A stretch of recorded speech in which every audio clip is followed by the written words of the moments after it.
મારું નામ આશા છે. મને આશ્ચર્ય થયું કે મારા મોટા ભાઈ, જે કામના ચોર હતા, આજે તે મહેનતી બની ગયા હતા અને તેની કમાણીથી અમારા ઘરમાં કોઈ વસ્તુની કમી ન હતી. પણ એવું તો શું હતું મારા ભાઈની અંદર જે બીજા કોઈની અંદર ન હતું? મારો ભાઈ કપડાં સીવતો હતો. તે કપડાં જેન્ટ્સ અને લેડીઝ બંને માટે સીવતો હતો. હવે અમારા વિસ્તારના બધા લોકો બજારમાં જતા અને મારા ભાઈની દુકાને તેમના કપડાં સિલાઈ કરાવવા માટે આપી જતા. જ્યારે મારા પિતા જીવતા હતા ત્યારે વિસ્તારના લોકો તેને પણ આટલા કપડાં આપતા ન હતા. જ્યારે મારા પિતા ભાઈ કરતાં સારા દરજી હતા. ભાઈએ તો મારા પિતા પાસેથી થોડું જ કામ શીખ્યું હતું. આખરે એવું તો શું થયું કે બધા લોકો મારા ભાઈ પાસેથી કપડાં સિલાઈ કરાવવા લાગ્યા અને ભાઈને આટલા પૈસા મળવા લાગ્યા. હું આ વાત પચાવી શકતી ન હતી.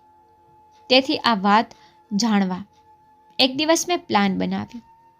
પણ જ્યારે આ મામલો મારી સામે આવ્યો ત્યારે હું ચોંકી ગઈ અને મને મારા કાન પર વિશ્વાસ ન થયો. પછી મને પસ્તાવો થયો કે મારે આ બધું જ ન કરવું જોઈતું હતું, કારણ કે હવે મારા માથા પર મુસીબત નાચી રહી હતી અને તે પણ બહુ મોટી હતી. કારણ કે મારા ભાઈ અમારા વિસ્તારના લોકોના વધુ કપડાં સીવતા હતા અને અમારા વિસ્તારના તમામ લોકો સાથે તેમનો સારો વ્યવહાર હતો. અમારા વિસ્તારના લોકો વિસ્તારના દરજીઓને છોડીને અમારા શહેરના મુખ્ય બજારની અંદર બનેલી મારા ભાઈની દુકાન પર કપડાં સિલાઈ કરાવતા.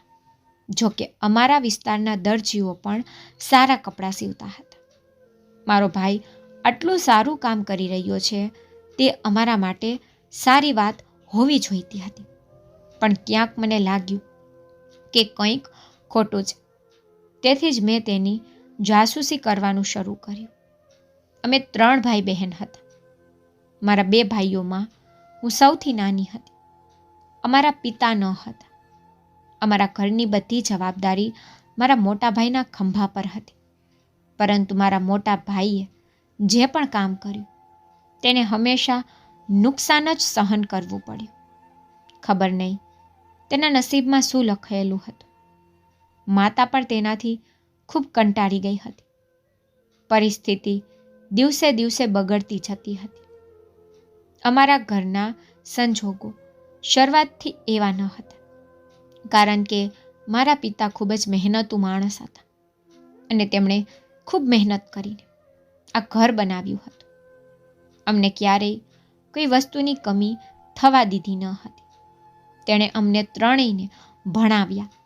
પણ મોટા ભાઈએ ભણવા માટે ખૂબ પ્રયત્ન કર્યો, પરંતુ તેને 8થી વધુ અભ્યાસ કર્યો ન હતો. મેં પણ હાઈસ્કૂલ પૂર્ણ કરી હતી અને મારા બીજા ભાઈએ પણ હાઈસ્કૂલ પૂર્ણ કરી હતી. મારા મોટા ભાઈનું નામ રાજીવ અને નાના ભાઈનું નામ રાહુલ હતું. જ્યારે પણ રાજીવભાઈ ક્યાંક જતા હતા અને કોઈ પણ કામ કરવાનો પ્રયાસ કરતા હતા ત્યારે તેઓ મહેનત કરવામાં અસમર્થ રહેતા હતા. આજના સમયમાં દરેક કામ સખ્ત મહેનતથી થાય છે. મહેનત વગર કોઈ પૈસા આપી શકતું નથી. પણ મારો ભાઈ આ સમજી શકતો નહીં. અમે તેમને સમજાવવાનો પ્રયત્ન કરીને થાકી ગયા હતા. રાહુલભાઈ નોકરી કરતો હતો. તેને થોડા પૈસા મળતા હતા, જેથી અમારો પરિવાર ચાલી રહ્યો હતો. જીવન બરાબર ચાલી રહ્યું હતું, પણ જીવનમાં કોઈ મજા ન હતી જેવી પપ્પાના સમયમાં હતી. પૈસાનો તો સવાલ ન હતો, પણ મારી માતાને ચિંતા હતી કે મારો ભાઈ સૌથી મોટો છે અને તે કંઈ કામ કરતો નથી અને તેના લગ્ન પણ બાકી છે. કારણ કે આજના જમાનામાં છોકરીના માતા પિતા પોતાની દીકરી માટે માત્ર છોકરો જ નથી શોધતા, પણ છોકરાનો પગાર, તેનું ઘર બધું જ જોવે છે. અને આ અમને સૌથી વધુ ચિંતિત કરતું હતું કે તો પછી ભાઈના લગ્ન કેવી રીતે થશે. પણ ઘરમાં ભાઈનું વર્તન દિવસે ને દિવસે ચીડચીડું બનતું હતું. મમ્મી હંમેશા તેને ટોણા મારતી કે તેના લગ્ન કેવી રીતે થશે, કોઈ તેમને તેની પુત્રી કેવી રીતે આપશે, તારે સખ્ત મહેનત કરવી પડશે અને ઘરની સંભાળ રાખવી પડશે. એટલા માટે અમે તારા લગ્ન કરી શકીએ ને તો અમે બીજા કોઈની દીકરીને અમારા ઘરમાં લાવીને તેનું જીવન બરબાદ કરવા નથી માંગતા. મારી વાત સાંભળીને ભાઈ હંમેશા મા પર ગુસ્સે થતો. ક્યાંય નોકરી ન મળવાને કારણે તે ઘણો ચીડચીડો થઈ ગયો હતો અને જો તેને ક્યાંય નોકરી મળી અને ત્યાં મહેનતનું કામ હોતું તો ભાઈ કરી શકતો ન હતો. જ્યારે મારા પિતા જીવતા હતા ત્યારે તેની પાસે એક દુકાન હતી જ્યાં તે ટેલરિંગનું કામ કરતા હતા. તેણે તે દુકાન મેન બજારની અંદર ખોલી હતી જ્યાં તે સારી એવી કમાણી કરતા હતા. તે મહિલાઓના કપડાં સીવતા હતા. પપ્પાએ ક્યારેય અમને કોઈ વસ્તુની કમી ન થવા દીધી. તે દિવસ રાત સીવવાનું કામ કરતા.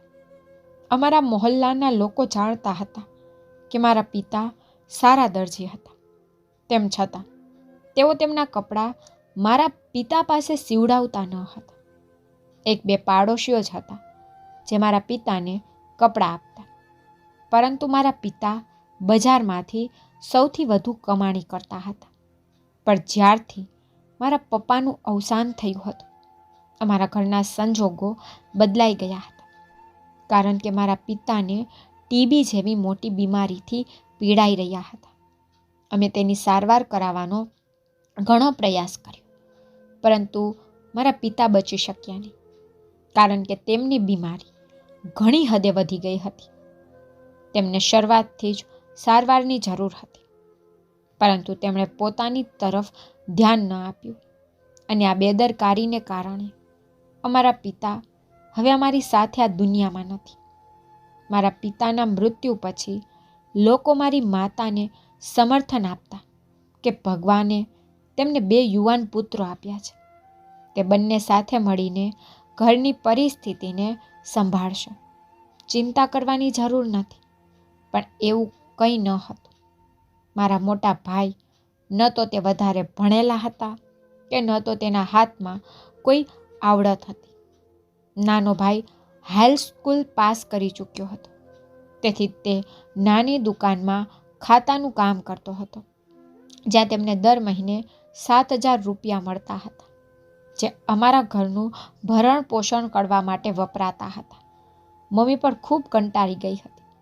અમારા 3 બહેન ભાઈમાં બહુ ફરક ન હતો, પણ મમ્મી મારા વિશે વધુ ચિંતિત હતી, કારણ કે હું યુવાન અને સુંદર હતી.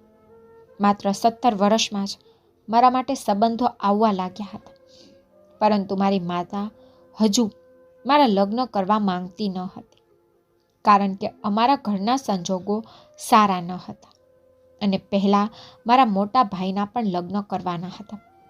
વિસ્તારના લોકો જાણતા હતા કે મારા ભાઈનું પોતાનું તો કોઈ કામ નથી, તેથી જ ભાઈનો સંબંધ આવતો ન હતો. માં ખૂબ જ ચિંતિત હતી કે તેના પુત્રને આ કેવી રીતે સમજાવું, પણ શું કરવું? માતા પિતા યુવાન છોકરા પર જુલ્મ કરી શકતા નથી. પણ ઘરની પરિસ્થિતિ વધુ ખરાબ થતાં માએ નક્કી કર્યું કે તે લોકોના ઘરોમાં કામ કરશે.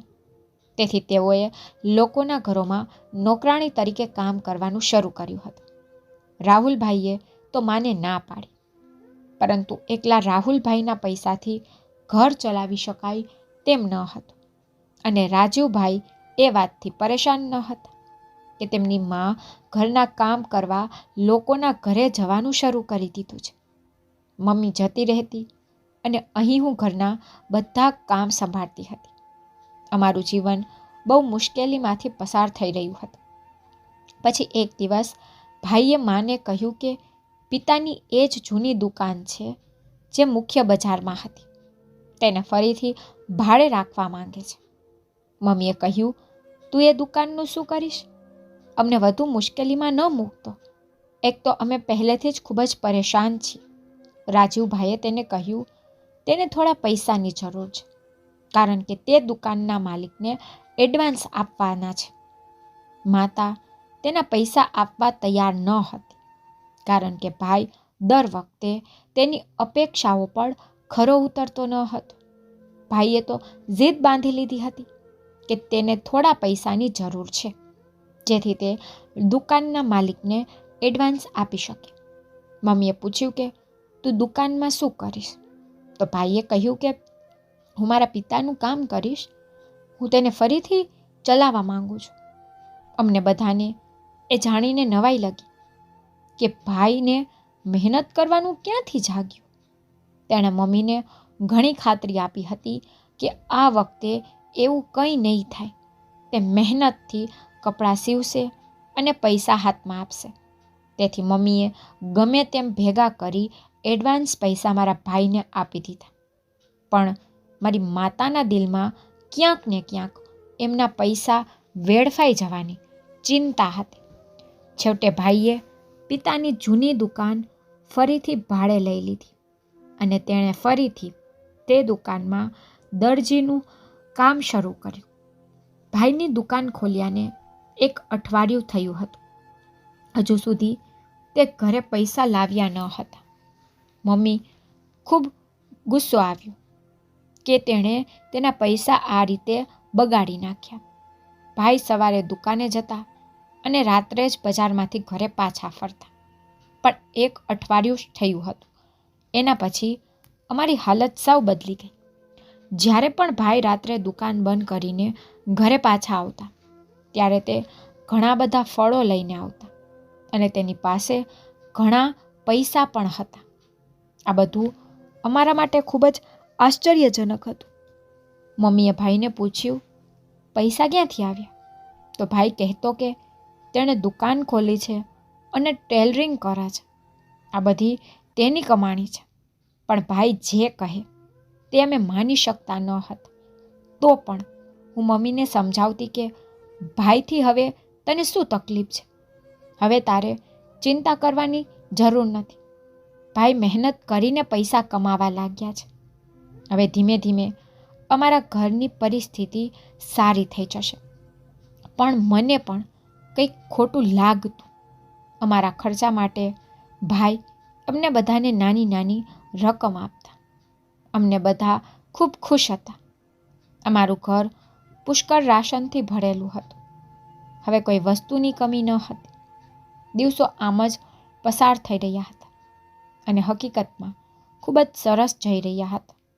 ભાઈને આવી મહેનત કરતા જોઈને અમે બધા ખૂબ ખુશ હતા. પરંતુ મારી માતા હજુ પણ ખુશ ન હતી. તેને લાગ્યું કે ભાઈ સિલાઈની આડમાં કોઈ ખોટું કામ કરી રહ્યા છે. મારા ભાઈ ગમે તેટલા આળસુ હતા, પણ તે ખોટા ન હતા. મને આ અંગે સંપૂર્ણ તેના પર વિશ્વાસ હતો. મારો ભાઈ બેઈમાન ન હતો કે ચોર પણ ન હતો. ભાઈ ઘરે ખાવા પીવા માટે ઘણી બધી અદ્ભુત વસ્તુઓ લાવતા હતા. તેથી હું મારા ભાઈને કહેતી કે ભાઈ, આ દિવસોમાં તમારું કામ ખૂબ જ સારું ચાલી રહ્યું છે. મારી આ વાત પર ભાઈ બહુ ખુશ થતા અને કહેતા કે હા, હું લોકોના કપડાં સીવું છું. લોકોને મારા હાથની સિલાઈ કરેલા કપડાં બહુ ગમે છે. પરંતુ હું મોટા ભાગે મહિલાઓના જ કપડાં સીવું છું, કારણ કે લેડીઝ કપડામાં ડિઝાઇનિંગ વર્ક વધુ હોય છે. આ કારણે મને તેમના કપડાં માટે વધુ પૈસા મળે છે. પરંતુ ભગવાનનો આભાર, મારું કામ ખૂબ જ સારી રીતે ચાલી રહ્યું છે. અમે બંને ભાઈ બહેન વાત કરી રહ્યા હતા ત્યારે માં અમારી વચ્ચે આવી અને કહ્યું, તું આ જ કામ કરે છે ને? કંઈ ખોટું તો કરતો નથી ને? ભાઈએ કહ્યું, હું શું ખોટું કરીશ? મમ્મી, શું તમે હજી પણ મારા પર શંકા કરો છો? વિશ્વાસ ન આવતો હોય તો બજારમાં આવો અને મારી દુકાનમાં બેઠેલા ગ્રાહકોને જુઓ અને જુઓ કે મારી પાસે કેટલા લોકો આવે છે. ભાઈની વાત સાંભળીને માં ચૂપ થઈ જતી. વિસ્તારના ઘણા લોકો મારા ભાઈની દુકાને કપડાં સિલાઈ કરાવવા જતા હતા. માને લાગ્યું કે ભાઈ કંઈક ખોટું કરી રહ્યા છે.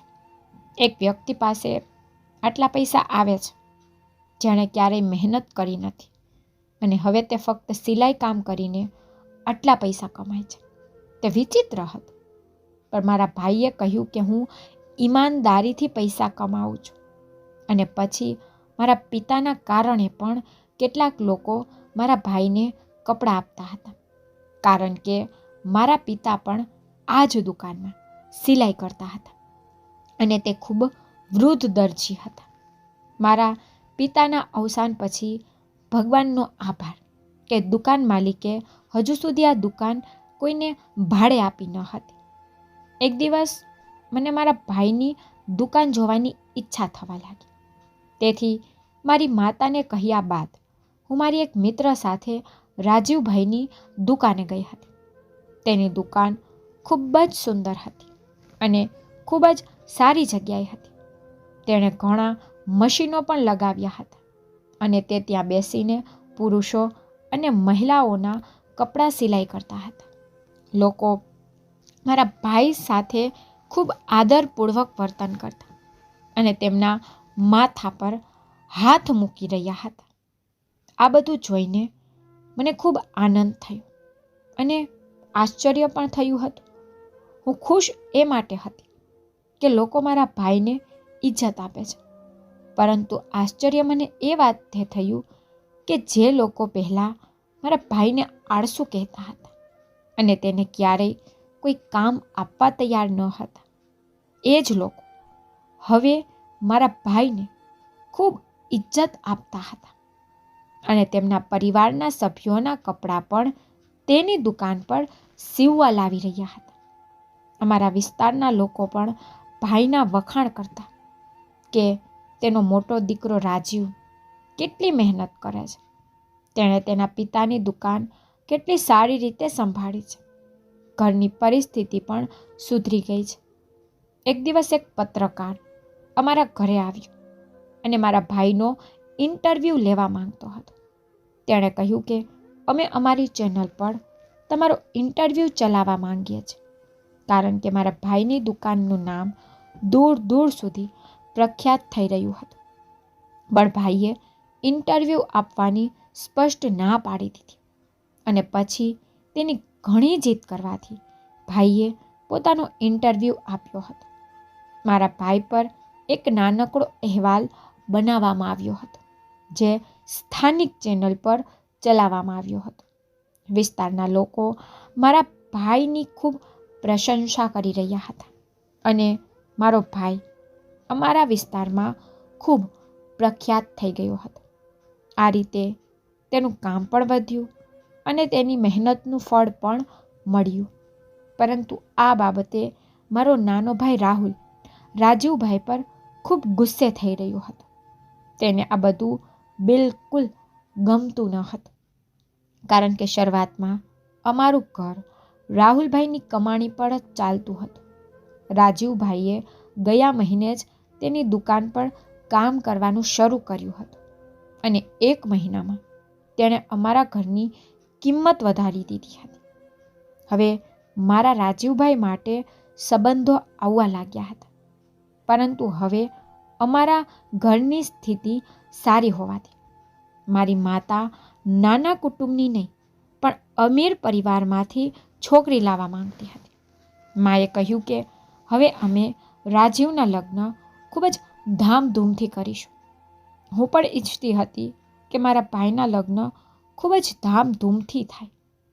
મારી માતાએ કહ્યું હતું કે તે મારા ભાઈના લગ્ન પહેલાં કરાવશે અને પછી મારા લગ્ન કરાવશે અને રાહુલભાઈના લગ્ન છેલ્લે કરશે, કારણ કે તે રાહુલભાઈને કહેતી કે તું તારા રાજીવભાઈની જેમ કંઈક એવું કામ ગોઠવી દે જેના દ્વારા તું ફેમસ થઈ શકે અને ઘણા પૈસા પણ કમાઈ શકે. મારા રાજીવભાઈ માટે ઘણા સંબંધો ચાલતા હતા. લોકો તેમની દીકરીના લગ્ન મારા ભાઈ સાથે કરાવવા માટે તરસતા હતા. આખરે મારી માતાએ રાજીવભાઈ માટે એક છોકરી પસંદ કરી હતી. તે ખૂબ જ સુંદર અને શિક્ષિત હતી અને અમીર પરિવારની હતી. હવે અમે પણ અમીરો જેવા કપડાં પહેરતા હતા, સારી રીતે ખાતા પીતા હતા. આખરે મારા ભાઈનો સંબંધ ફાઇનલ થઈ ગઈ અને લગ્નની તારીખ 4 મહિના પછી જ નક્કી થઈ ગઈ. હું મારા ભાઈના લગ્નની તૈયારી ખૂબ જ ધામધૂમથી કરી રહી હતી. હવે એવું લાગતું હતું કે જીવનમાં કોઈ વસ્તુની કમી નથી. ખરેખર પૈસા આપણી બધી ઈચ્છાઓ પૂરી કરી શકે છે. પૈસાના કારણે જ જીવન સુંદર છે. લોકો કહે છે કે પૈસામાં ઘણી શક્તિ હોય છે. જેની પાસે પૈસા છે તેની પાસે બધું છે. તેની પાસે દરેક પ્રકારના સંબંધો પણ છે. આજના સમયમાં જેમની પાસે પૈસા નથી, લોકો તેને કોઈ કિંમત આપતા નથી. રાતના લગભગ 2 વાગ્યા હતા. હું પાણી પીવા જઈ રહી હતી, પણ પછી અચાનક મેં મારા ભાઈને જોયા. તે અમુક હિસાબની ચોપડીઓ લઈને બેઠા હતા. કદાચ તે તેની દુકાનના બિલો તૈયાર કરી રહ્યા હતા. જ્યારે તેણે જોયું કે હું જાગી રહી છું, તેણે મને તેના રૂમમાં બોલાવ્યો. તેણે મારી પાસે આખા મહિનાનો હિસાબ જમા કરાવ્યો હતો. મને બહુ નવાઈ લાગી કે મારા ભાઈએ લોકોના કપડાં સિલાઈ કરીને મહિને 50,000 રૂપિયા કમાઈ લીધા હતા. જ્યારે મારા પિતા જ્યારે કપડાં સિલાઈ કરતા હતા ત્યારે તેઓ મહિને માત્ર 10,000 રૂપિયા અથવા 12,000 રૂપિયા જ મેનેજ કરી શકતા હતા. ભાઈએ તો ઘણી પ્રગતિ કરી લીધી હતી. હવે દર મહિને ભાઈના ખાતામાં આટલા બધા પૈસા આવવા લાગ્યા. ભાઈએ તેની પત્ની માટે ઘણા દાગીના પણ બનાવડાવ્યા હતા અને તેના ઘરેણાંની સાથે મારા લગ્નની પણ વ્યવસ્થા કરી હતી. હું મૂંઝવણમાં હતી કે મારા ભાઈ પાસેથી કેટલા લોકો કપડાં સિલાઈ કરાવે છે, જેથી તે આટલી બધી નોટો છાપી રહ્યા છે. એક દિવસ મારી મિત્ર અમારા ઘરે આવી. તે ક્યારેક મારી સાથે વાત કરવા અમારા ઘરે આવતી. જ્યારે મેં તેની તરફ જોયું તો તેના કપડાં પર મારા ભાઈની દુકાનનું લેબલ હતું. જ્યારે મેં મારી મિત્રને પૂછ્યું શું તે મારા ભાઈ પાસેથી કપડાં સીવડાવ્યા છે, તેણે કહ્યું હા, જો કપડાં કેટલા સરસ સીવ્યા છે તમારા ભાઈએ. તેથી તેણે મારી પાસેથી એક સૂટ માટે 10,000 રૂપિયા લીધા છે. મારી મિત્રની વાત સાંભળી મારા અને મારી મમ્મીના હોશ ઉડી ગયા. તે કહેવા લાગી, તમે નથી જાણતા કે તમારો ભાઈ સૂટ સિલાઈ કરવા માટે 10,000 ચાર્જ કરે છે? મેં નામાં માથું હલાવ્યું. જો કે મારી માતા હજુ ચોંકીને જ બેઠી હતી.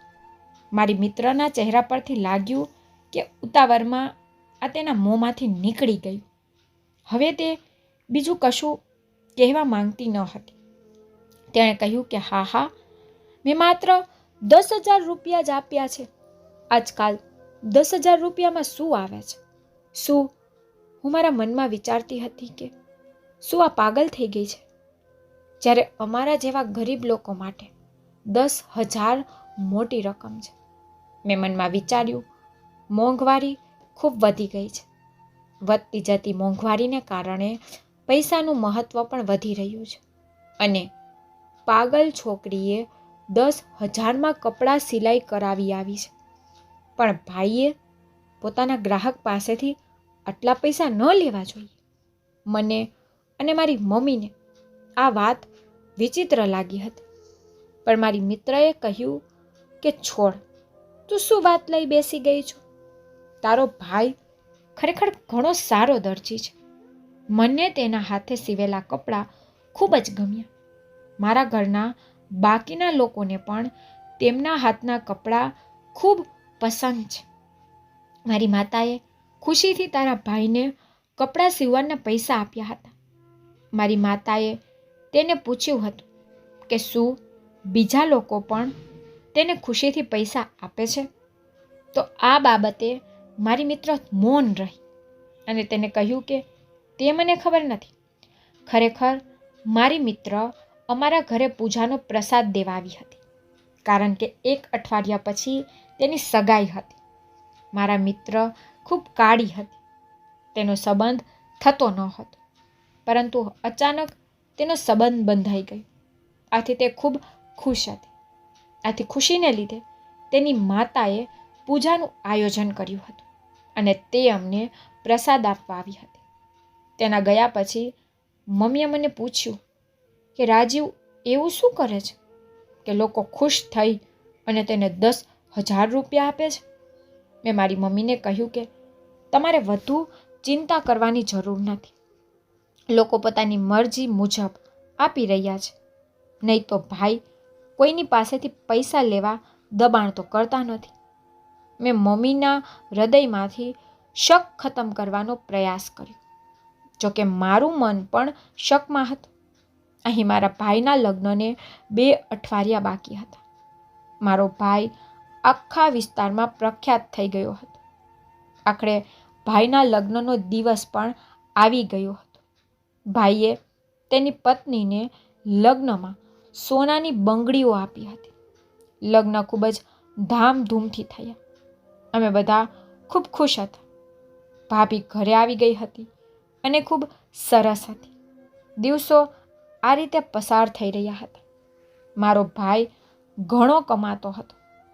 હવે જે દુકાન ભાડે હતી, આ દુકાન અમે ખરીદી લીધી હતી અને દુકાનની અંદર એસી લગાવવામાં આવ્યું હતું.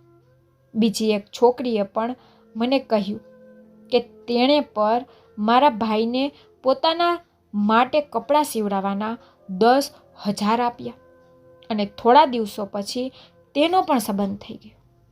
આ બાબત ખૂબ જ વિચિત્ર હતી. મને લાગ્યું કે કંઈક ખોટું છે.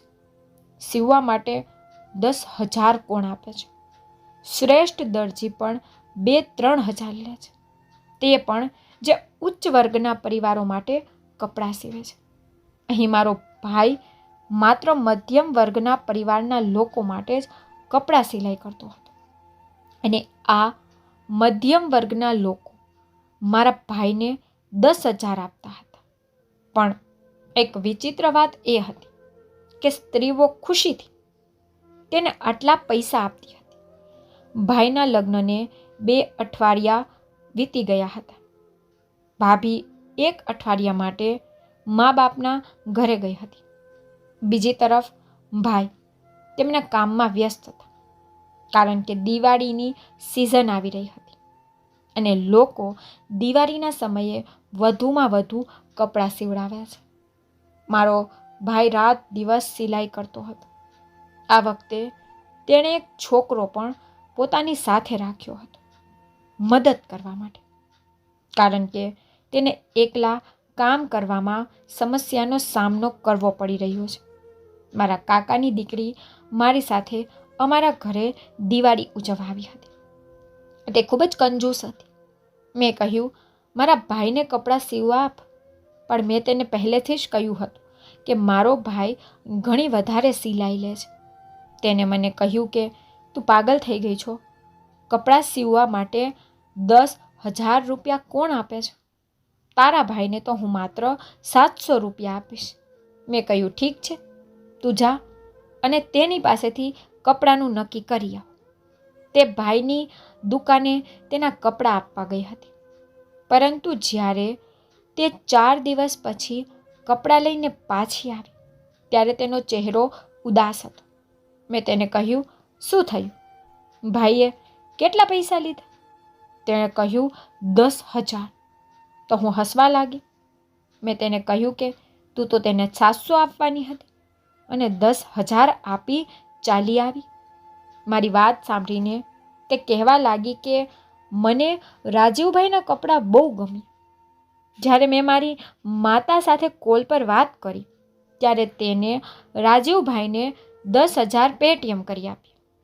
તેણે જે કહ્યું તે સાંભળીને હું ચોંકી ગઈ. હવે મનમાં ચોક્કસ શંકા હતી કે કંઈક ખોટું છે. તેથી મેં નક્કી કર્યું હતું કે હવે હું ભાઈની દુકાને જઈને જાતે જ જોઈશ કે ભાઈ ગ્રાહકો પાસેથી આટલા પૈસા શા માટે લઈ રહ્યા છે. એક દિવસ મેં મારી માતાની સાડી પહેરી અને હું મારા પલ્લુથી મોઢું ઢાંકીને ભાઈની દુકાને ગઈ જેથી ભાઈ મને ઓળખી ન શકે. જ્યારે મેં ત્યાં જઈને તેને કહ્યું કે મારે કપડાં સીવડાવવા છે ત્યારે તેણે તેની સાથે બેઠેલા છોકરાને ઈશારો કર્યો. તેણે મને તેની સાથે આવવા કહ્યું. હું મૂંઝવણમાં હતી. કે છેવટે તે મને ક્યાં લઈ જાય છે. પણ એ જોઈને હું ચોંકી ગઈ કે દુકાનની અંદર બીજી એક નાની દુકાન બનાવેલી હતી, જ્યાં કોમ્પ્યુટર રાખવામાં આવ્યું હતું. હું ત્યાં બેઠી અને ત્યાં ગયા પછી મેં જોયું કે જે છોકરો મારા ભાઈ સાથે હતો તેણે મને કેટલાક છોકરાઓના ફોટા બતાવ્યા અને કહ્યું, તમે કોના માટે સંબંધ જોવા માંગો છો? તેની આ વાત સાંભળીને મને આશ્ચર્ય થયું. અહીં લોકોના કપડાં સીવાતા હતા કે સંબંધ નક્કી થતા હતા? હું કશું સમજી શકતી ન હતી. થોડી વાર પછી ભાઈ પણ ત્યાં આવ્યા અને છોકરા સાથે વાત કરવા લાગ્યા કે શું થયું, બહેનને કયો સંબંધ ગમ્યો. જ્યારે મેં કોમ્પ્યુટર સ્ક્રીન પર ચાલતા ફોટામાંથી એક પર મારી આંગળી મૂકી ત્યારે મારા ભાઈએ એક કાગળ પર નંબર લખી અને મને કહ્યું કે 10,000 રૂપિયા થયા છે. હું કશું સમજી શકતી ન હતી, પણ મારે આ રહસ્ય પણ ઉજાગર કરવાનું હતું અને આ બધું ત્યારે જ શક્ય બની શકે જ્યારે ભાઈ મને તેના વિશે કહે. મેં મારા ચહેરા પરથી પલ્લું દૂર કર્યું. જ્યારે ભાઈએ મને જોઈ ત્યારે તે ચોંકી ગયો અને તેનો ચહેરો નિસ્તેજ થઈ ગયો. ભાઈએ પૂછ્યું, આશા, તું અહીં શું કરે છે? મેં કહ્યું, ભાઈ, તમે અહીં શું કરો છો અને કપડાં સીવવાની આડમાં આ શું કામ કરી રહ્યા છો? મારા ભાઈએ શરમ અનુભવી અને આંખો નીચી કરીને કહ્યું કે હું તારી સાથે ખોટું નહીં બોલીશ, કારણ કે તું મારી બહેન છો અને હું મારી બહેનને સારી રીતે ઓળખું છું. મને ખબર હતી રૂપ બદલી તું આવી છો. મેં તને તારા અવાજથી જ ઓળખી લીધી હતી, નહીંતર અમે દરેક ગ્રાહકને અમારી ઓફિસમાં લાવતા નથી. તે અમારી ગુપ્ત ઓફિસ છે. હું જાણું છું કે તું લાંબા સમયથી મારા પર શંકા કરી રહી છો, કારણ કે હું તે જ દિવસે સમજી ગયો હતો જે દિવસે મેં મારી દુકાનનો હિસાબ તારા પાસે કરાવ્યો હતો. હું સમજી ગયો કે તારા હૃદયમાં શંકા જન્મી ગઈ છે અને તું ખૂબ હોશિયાર છો. તું શાંતિથી તો બેસી શકીશ નહીં.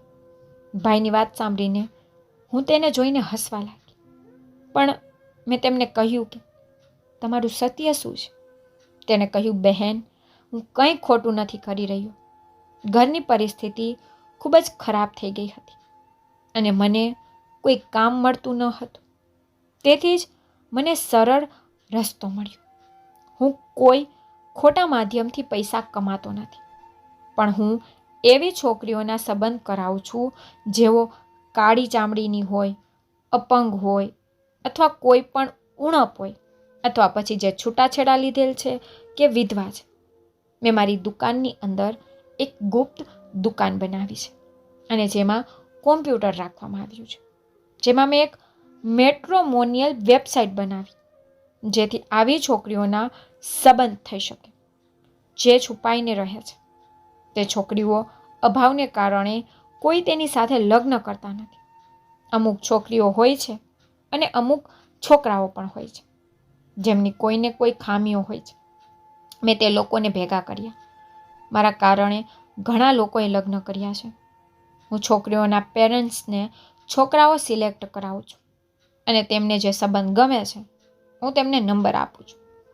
પછી તે લોકો એકબીજાનો સંપર્ક કરે છે અને જો તેમને તે ગમે છે તો તેઓ સંબંધ કરે છે. જો તેમને તે ન ગમે તો તે ફરીથી મારી પાસે આવે છે. કપડાં સીવવામાં પણ મને બહુ નફો થતો ન હતો, તેથી જ મેં આ કામ કરવાનું શરૂ કર્યું, જેના કારણે મને ઘણા પૈસા મળવા લાગ્યા અને લોકો મને ઇજ્જત આપવા લાગ્યા. મારા ભાઈની આખી વાત સાંભળ્યા પછી મને ખૂબ જ આશ્ચર્ય થયું અને શરમ પણ અનુભવાઈ કે મને મારા ભાઈ પર શંકા હતી. મને મારા ભાઈના કામ પર ખૂબ ગર્વ થયો. મારો ભાઈ ખૂબ સારું કામ કરતો હતો.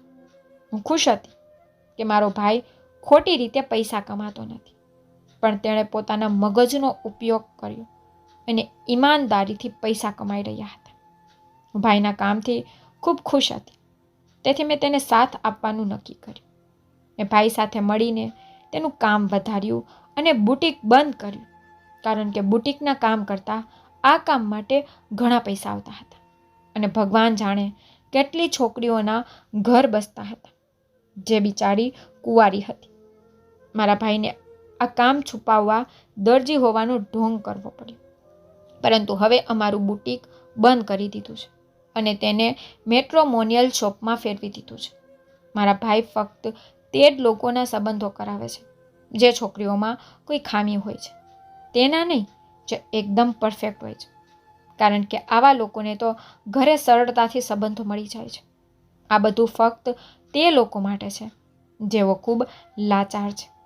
મારા ભાઈનું કામ ખૂબ સારું ચાલી રહ્યું છે. જ્યારે મારી માતાને આ વિશે ખબર પડી ત્યારે તે પણ ખૂબ જ ખુશ થઈ ગઈ અને તેના પુત્ર પર ગર્વ અનુભવવા લાગી. અમારું આખું કુટુંબ ખૂબ જ આનંદથી જીવે છે અને ભાઈના કારણે સમગ્ર વિસ્તારમાં અમારી ખૂબ ઇજ્જત છે. જો તમને મારી સ્ટોરી પસંદ આવી હોય તો લાઈક શેર સબસ્ક્રાઈબ જરૂરથી કરજો અને તમને મારી સ્ટોરી કેવી લાગે છે તે મને કમેન્ટમાં જરૂરથી કહેજો. Thank you.